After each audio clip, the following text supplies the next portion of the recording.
anyone but him. I didn't approve him. You know that. You are literally the last person on earth I want to see slap. I saw a movie so you wouldn't have to, but believe it or not, on this rare occasion, you're probably gonna want to. What was the movie? The Fall Guy. Here we go. Now, believe it or not, I enjoyed another movie this year. And look, it's been pretty rare, but it was a lot of fun. This is a film that will take your attention for all 2 hours and 6 minutes of its runtime. Ryan Gosling and Emily Blunt are incredibly entertaining, and they sell the roles very well. They do have a little bit of a miss when it comes to the romantic element, but I'm going to give that a pass because nowadays, when you have intimacy coordinators and all the other mess and noise, well, I think that probably gets in the way of actual chemistry. Now, let's get into the movie itself. The premise is fantastic, and it is an interesting story where you have a director that is in a relationship with a stuntman. Of course, that's not how it starts out. And I'm not going to give you any spoilers so you can stick around for this whole thing, but I'll tell you that the relationship dynamics here are sold very well. The story makes sense for a change, and you don't get a whole lot of those inconsistent moments throughout the movie that would make you think that it was put together by committee or scrapbooked together like what Disney does. It's very clear from the very beginning of the film, where the film's introduced by the director and Ryan Gosling talking about all the efforts of the stunt people that actually make the things that we love what they are, especially when it comes to the physical stunts and the practical effects, because without them, films wouldn't be that engaging, and we would have the CGI fest that we've been seeing a lot lately that really is unsatisfying and creates a lot of uncanny valley. After that introduction, you don't have any time to waste. From the very moment the beginning credits start to roll, you start to have story and elements that are engaging you in the things that are around you, and the moments that mean something, that push the story forward and drive this kind of a weird romantic relationship forward. Emily Blunt is very convincing as a cinematographer, all the way to her director role, and you'll find that out in the story. You also have Ryan Gosling selling the stuntman role like a champ. In fact, he does a better performance in this film than he did in Barbie, and he's going to ingratiate himself to both the men and the women in this film. And believe it or not, there are only a few moments where you get some of the modernity stuff in there, where, you know, it's girl power, doing this for you, lady kind of moments.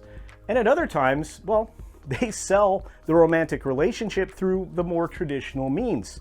Like, well, Jodie, the director, played by Emily Blunt, is like a piece of spicy bacon. And that's an interesting term, but it does mean something in the context of the film. I think that will catch you. And the lady that plays the producer of this film is actually somebody that a lot of people will recognize from Ted Lasso, supposedly. I don't know. That's not a show that I am a regular viewer of, so for those of you who enjoy that, there's something else to look forward to. As the story progresses, you start to see a rekindling of the relationship between the director and the stuntman, and that builds and builds until, well, the other elements around this story kind of work themselves out. And what you've seen in the trailer was a little bit of a misdirect towards what the actual story is, and it has a really good twist or two throughout there, and it's not oversold, and there aren't moments that don't make sense, is probably the best way to go at this. The cinematography is incredible, the stunt work is phenomenal, and what's really a treat is at the end of the film you get to see the work of stuntmen behind the scenes making films, and especially this one. You also get to see some of the other things that happen as far as misdirects in films that make the stunt people be able to sell what they do, which I thought was rather enjoyable. And there are moments of pure torture for the stuntman that's done to comic effect that is absolutely brilliant. One surprise that most of you may not know, or many of you won't know, is that Aaron Taylor Johnson is in this film. And as usual, he sells the heck out of it. I was amazed with his ability to change accents from what he did in Bullet Train and anywhere else that he's ever been. Not to mention the fact that he definitely in great shape. He definitely worked out hard for that Kraven the Hunter movie that nobody's going to be getting any joy out of here in the near future, especially Sony. And to keep this one short, I'll just say you're going to get an exciting conclusion, and one that's very satisfying. In fact, to give you an idea what this film is, it's like somebody stepped back in time and decided, hey, let's have something that's like Jewel of the Nile, like Romancing the Stone, like, I don't know, something fun, like the old-fashioned adventure rom-coms that we were getting in the 80s and the 90s. And you know what? That's a breath of fresh air that we desperately, desperately need.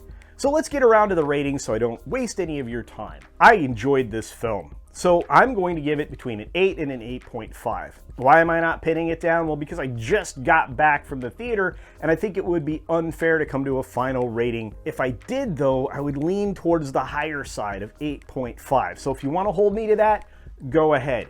Like I said, you can take a date to this one, you can take your kids to this one, at least if they're 10 or older, and they are going to love it. There's a little bit of language, there's really no nudity in the film, other than, you know, guys without shirts, and they don't oversell anything in too sexy a way. And if you're gonna put that in terms of stars, well, it's a 4.25 star movie. It really could be. Some people might rate it 4.5 stars, but I think that would be too high. There were a few elements that didn't hit. There were a few things that just didn't feel right.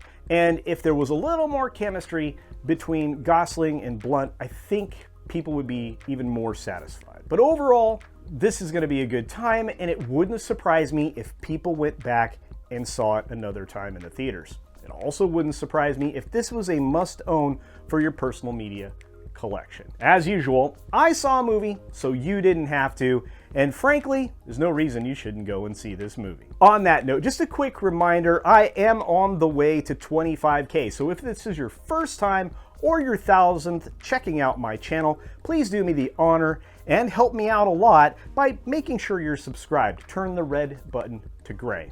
Also, check out my merchandise store, beachpunk.us, where you can find great merchandise for every part of the year. Whether it be bathing suit season or the dead of winter, we have you covered at beachpunk.us. And as always, be sure to take care of yourself, take care of others, and until next time, see ya! I've seen it all, so you don't have to. Culture Casino's got the movie review. From silver screens to the heartstrings.